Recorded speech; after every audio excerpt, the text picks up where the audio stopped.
उदय coaching क्लासेसमध्ये शिकणाऱ्या माझ्या सर्व विद्यार्थी मित्रांना जाधवजी आर याचकडून सस्नेह नमस्कार. मागच्या व्हिडिओमध्ये आपण नवीन चॅप्टरला सुरुवात केलेली आहे आणि तो म्हणजे सेंटेन्सेस.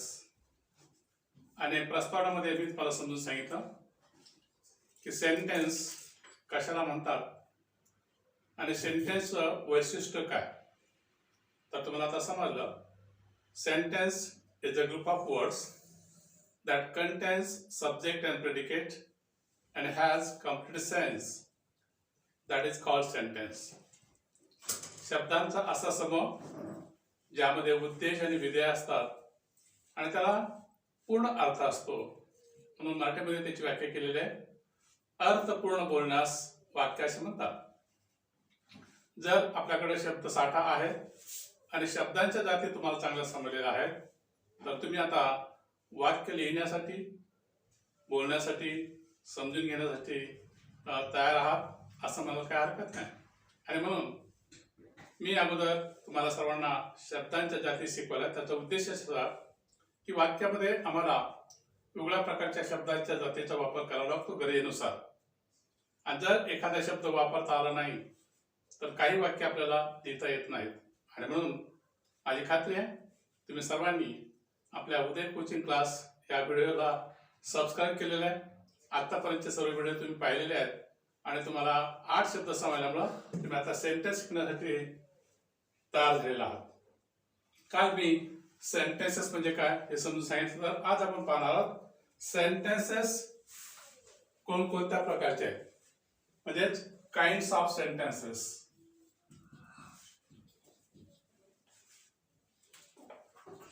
काइंड्स ऑफ सेंटेन्सेस, वाक्याचे प्रकार.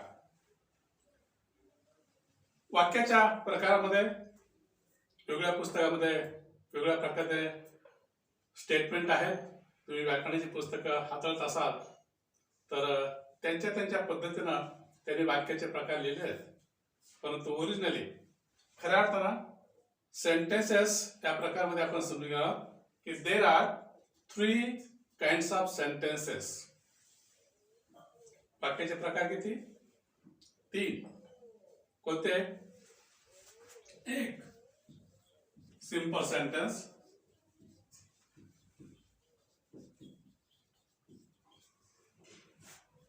नंबर 2 कंपाउंड सेंटेन्स,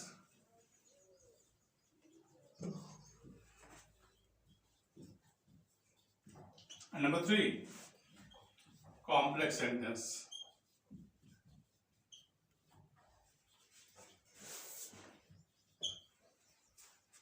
वाक्याचे प्रकार किती? 3. Kinds of sentences 3. Simple sentence, compound sentence, complex sentence. याचं मराठीकरण केलं आपण तर सिंपल सेंटेन्स म्हणजे साधं.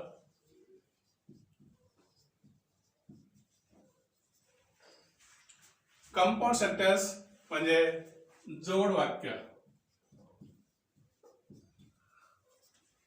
आणि कॉम्प्लेक्स सेंटेन्स म्हणजे संयुक्त वाक्य.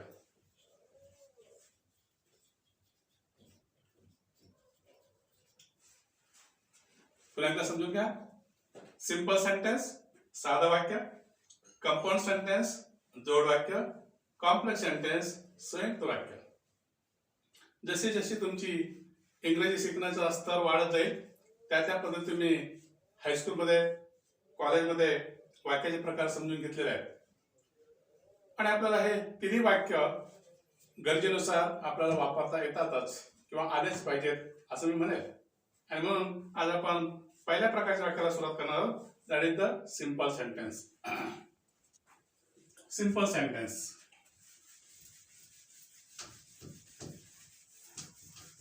बऱ्याच वेळेस लोक नेहमी स्वतःला जर विचारलं तर ते विचारतात तुम्ही कसे व्यक्ती आहात.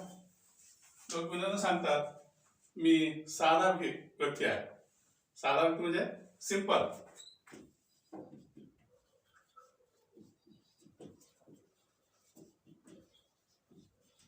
आता साध्या व्यक्तीची तुम्हाला व्याख्या करता येणार नाही. कोणाला साधा म्हणायचं, आणि कोणाला संयुक्त म्हणायचं, कोणाला मिश्र म्हणायचं, परंतु सेंटेन्स मध्ये आपल्याला त्याची व्याख्या करता येते. आणि म्हणून सिंपल सेंटेन्स या शब्दाची व्याख्या करताना असं म्हटलेलं आहे, the sentence that contains only one subject and only one predicate, that is called a simple sentence. पुन्हा ऐका, the sentence that contains only one subject and only one predicate, that is called simple sentence. म्हणजे होते ज्या वाक्यात एकच एक उद्देश आणि एकच एक विधेय असतं त्याला सिंपल सेंटेन्स म्हणतात, साधा वाक्य म्हणतात. कालच मी तुम्हाला समजून सांगितलं सब्जेक्ट म्हणजे काय आणि प्रेडिकेट म्हणजे काय. सब्जेक्ट शोधला तर तुम्हाला उरलेला भाग हा प्रेडिकेट म्हणून गणला जातो. आणि सब्जेक्ट शोधण्यासाठी आपल्याकडे दोन प्रश्न आहेत. खात्री करण्यासाठी आपण ते प्रश्न विचारूया. प्रश्न विचारायचे क्रियापदाला दोन प्रश्न, हू आणि व्हॉट. जर मानवी नाम असतील तर तो कर्ता शोधण्यासाठी आपण प्रश्न विचारतो हू, आणि मानवेतर इतर नाम असतील, प्राण्यांचे असतील, निर्जीवांचे असतील तर तोच सब्जेक्ट शोधायचा असतो. मग काय कशाने प्रश्न विचारायचा आहे, व्हॉट. आणि हू व्हॉट त्या शब्दाने प्रश्न विचारून जर तुम्ही सब्जेक्ट शोधले आणि तो जर एकच असेल वाक्यामध्ये तर त्याला काय म्हणायचं आहे, सिंपल सेंटेन्स. एक उद्देश एक विधेय, that is the simple sentence. उदाहरणार्थ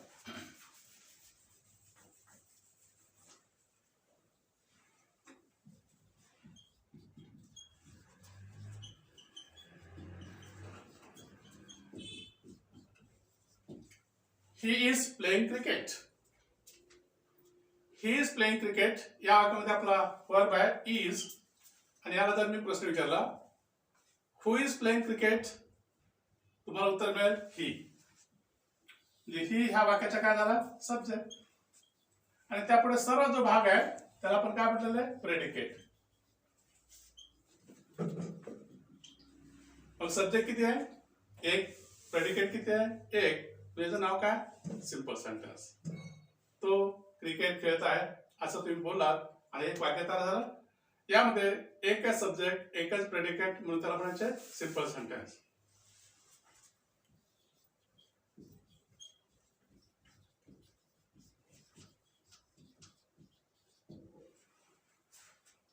गो टू स्कूल बाय बस, हे सुद्धा सिंपल सेंटेन्स आहे. आणि या ठिकाणी मग सब्जेक्ट शोधताना पुष्कळ लोकांना प्रश्न पडतो यामध्ये सब्जेक्ट कोण आहे. तर हे आज्ञार्थक वाक्य आहे आणि आज्ञार्थक वाक्याचा सब्जेक्ट इंग्रजीमध्ये आणि मराठीमध्ये सुद्धा बहुतेक वेळा आपण लिहित नाही, बोलत नाही.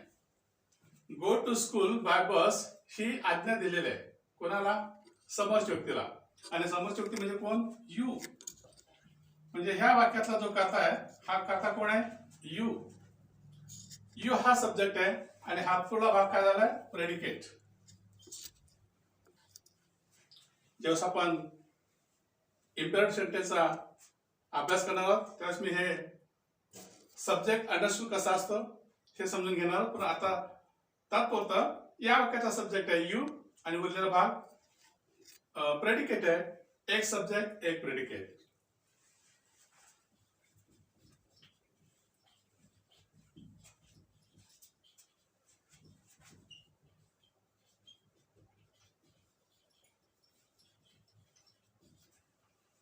हे तिसरं वाक्य मी लिहिलंय, when will you speak in English. आता हे प्रश्नार्थक वाक्य आहे. या प्रश्नार्थक वाक्यात मला सब्जेक्ट शोधण्यासाठी मी क्रियापदाचा प्रश्न विचार, who will speak, you will speak. म्हणून या वाक्याचं कोण आहे, सब्जेक्ट यू.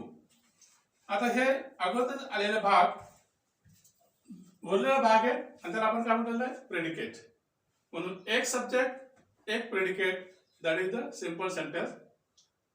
या वाक्यामध्ये तुम्हाला स्थिती वेगळी दिसते, या वाक्याची रचना वेगळी दिसते, या वाक्याची वेगळी रचना दिसते. आणि चौथ्या वाक्यामध्ये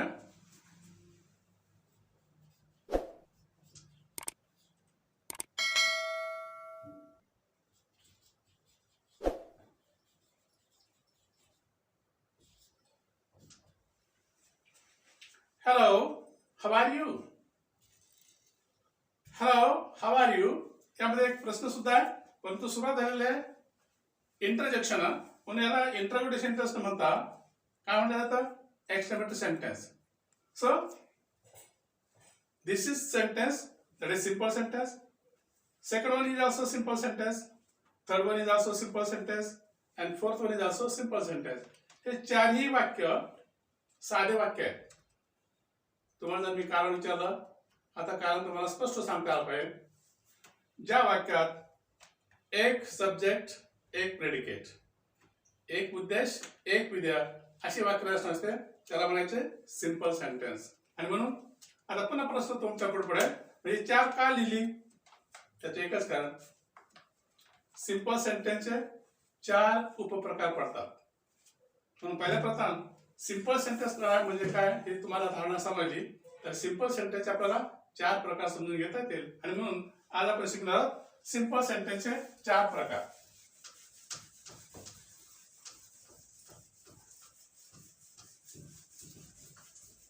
तुम्हाला जर कोणी विचारलं how many kinds of simple sentences are there, तुमचं उत्तर काय राहील? There are 4 kinds of simple sentences. Simple sentence किती आहे? 4. काय नाव आहे त्यांचे? एक असर्टिव्ह सेंटेन्स,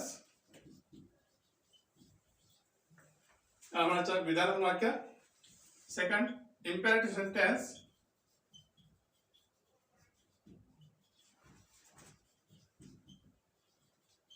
याला म्हणायचं आज्ञार्थक वाक्य. थर्ड आहे इंटरोगेटिव्ह सेंटेन्स,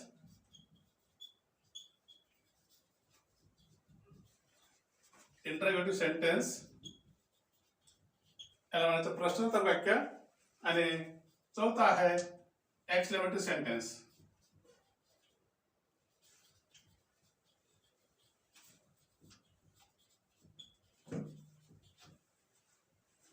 चार प्रकार: assertive sentence, imperative sentence, interrogative sentence आणि एक्सक्लेमेटरी सेंटेन्स. हे चारही प्रकार आपल्याला समजून घेता आले तर तुम्हाला सिंपल सेंटेन्स समजलं असं आपण म्हणू शकतो. आता हे चार प्रकार समजून घ्यायला आपल्याला पुष्कळ वेळ लागणार आहे, परंतु आजच्या तासाला मी फक्त असर्टिव्ह सेंटेन्स याविषयी तुम्हाला समजून सांगणार आहे. आणि असर्टिव्ह सेंटेन्स हा सिंपल सेंटेन्सचा पहिला प्रकार आहे, ते ध्यानात घेऊन आपण त्याकडे जाऊया. Assertive sentence.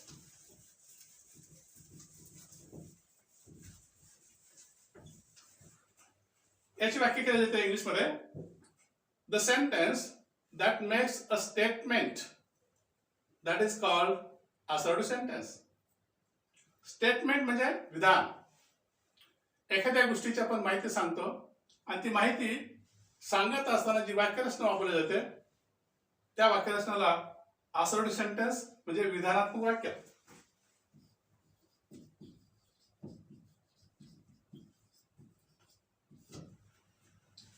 विधानात्मक वाक्य असं म्हटलं जातं. आणि विधानात्मक वाक्य बोलत असताना त्याची एक ठराविक वाक्यरचना आहे. सर्व काळातली आपण विधानात्मक वाक्य लिहिली तर त्यामध्ये रचना ठरलेली आहे subject plus verb plus RP. मी तुम्हाला काय शिकवलंय तेव्हा सुद्धा हा शब्द वापरला पहा, आरपी. आरपी म्हणजे काय? वाक्याचा उरलेला भाग. म्हणून कर्ता, क्रियापद आणि वाक्याचा उरलेला भाग अशी वाक्यरचना ज्या ठिकाणी पाहायला मिळते ते कोणतं वाक्य बनतं? Assertive sentence. पण त्या असर्टिव्ह सेंटेन्स मध्ये पुन्हा लक्षात घ्यायचे one subject one predicate, that is the simple sentence. उदाहरणार्थ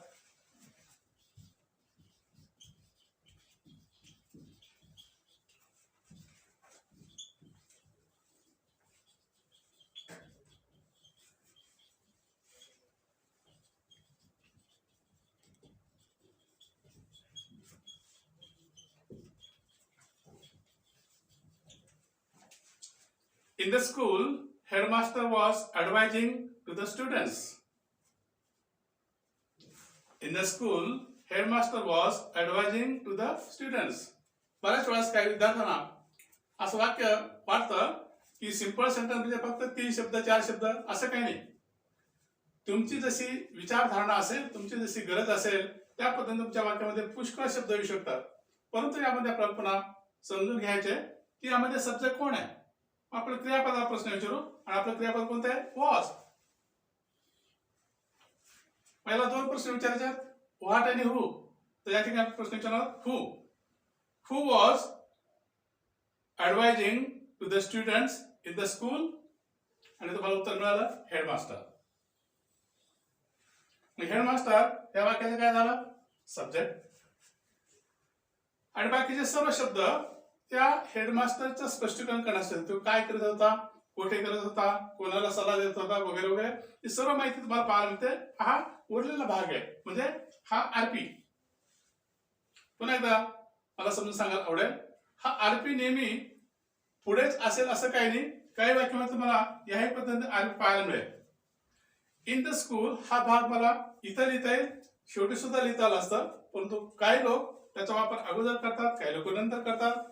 सरावाला तुम्हाला या गोष्टी समजून घेता येतील, परंतु आज आपण एक करतात आणि बाकीचा एक predicate, one subject one predicate. आणि अशी जी वाक्यरचना झाली, subject plus verb plus RP sentence. विधान वाक्य तुम्हाला या ठिकाणी लिहिता आहे. विधान करत असताना तुम्हाला वेगवेगळ्या गोष्टीची माहिती सांगायची असते.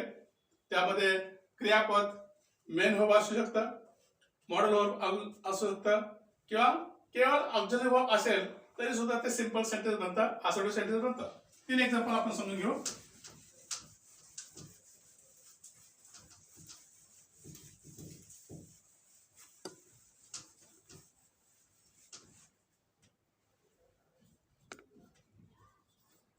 They are good farmers. Who are good farmers? They. Subject. आणि are good farmers हा भाग झाला, प्रेडिकेट झाला. या वाक्यामध्ये फक्त सहाय्यकारी क्रियापद आलं तरी सुद्धा वाक्य ताल झालं. That is the simple sentence. आणि म्हणून याला म्हटलेलं आहे assorted sentence.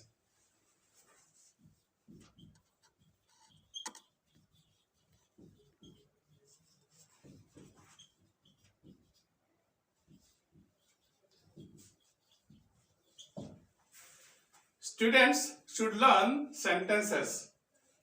Who should learn sentences? उत्तर मिळते स्टुडंट्स. स्टुडंट्स हा सब्जेक्ट आहे आणि या ठिकाणी मग उरलेला भाग काय? प्रेडिकेट आहे. एक सब्जेक्ट एक प्रेडिकेट हे सुद्धा काय केलेलं आहे? Simple sentence. यामध्ये आपण मॉडेल ऑक्झिलरीचा वापर केलेला आहे, शुड. आणि काही वाक्यामध्ये मूळ क्रियापद सुद्धा वाक्य तयार होतात.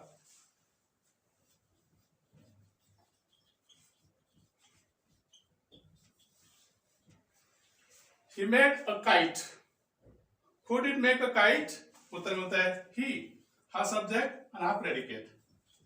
आणि मग यामध्ये पुन्हा एकदा पॉझिटिव्ह निगेटिव्ह अशा प्रकारचे वाक्य आपण काळामध्ये मी तुम्हाला शिकवलेत पहा. जर तुम्हाला वाक्य होकारार्थी करायचे असेल त्यामुळे तुम्ही नॉटचा वापर करत नाही, पण हेच वाक्य तुम्हाला निगेटिव्ह करायचे तर त्या सहाय्यकारी क्रियापदाच्या किंवा मॉडेल ऑक्झिलरीच्या जोडीनं नॉट वापरलं तुमचे वाक्य निगेटिव्ह होतील. आणि म्हणून असोर्टेड सेंटेन्स मध्ये पॉझिटिव्ह निगेटिव्ह हे वेगळे प्रकार नाही. तर पॉझिटिव्ह निगेटिव्ह हे सर्व प्रकार तुम्हाला पाहायला मिळतील. असोर्टेड मध्ये आहेत, इम्पेरेटिव्ह मध्ये आहेत, इंटरोगेटिव्ह मध्ये आहेत, एक्सक्लेमेटिव्ह मध्ये आहेत. म्हणून पॉझिटिव्ह निगेटिव्ह हा सेंटेन्सचा प्रकार नाही, तर तो सेंटेन्सचा एक मूलभूत गाभा आहे. म्हणून सेंटेन्सचे प्रकार सांगितले असताना simple sentence, compound sentence, complex sentence, positive sentence, negative sentence असं सांगू नका. तर काय म्हणा, सिंपल सेंटेन्स हे किती प्रकार आहेत? 3. सिंपल, कंपाऊंड आणि कॉम्प्लेक्स. आणि सिंपल सेंटेन्स मध्ये मात्र प्रकार पडतात 4. Assertive, imperative, interrogative, exclamative. आज मी तुम्हाला सिंपल सेंटेन्स मधला असर्टिव्ह सेंटेन्सचा प्रकार शिकवलेला आहे आणि पुढच्या तासाला आपण इम्पोर्ट सेंटेन्स विषयी समजून घेणार आहोत. तोपर्यंत आपल्या चॅनलला सबस्क्राईब करा, व्हिडिओला लाईक करा, शेअर करा आणि इंग्रजी किती सोपी आहे याचा अनुभव घेऊन पहा. तुम्हाला इंग्रजी चांगली येते पण त्यामध्ये आणखी भर घालावी हा माझा उद्देश आहे. आणि महाराष्ट्रातल्या प्रत्येक मराठी भाषिकांना इंग्रजी शिकावी या उद्देशानं माझा हा प्रयत्न आहे आणि तुम्ही सहकार्य करत आहात त्याबद्दल तुमचे आभार मानतो. आणि आज आपण इथंच थांबू. पुढच्या तासात शिकणार आहोत इम्पोर्टंट सेंटेन्स. तोपर्यंत विश्रांती. Bye bye, see you.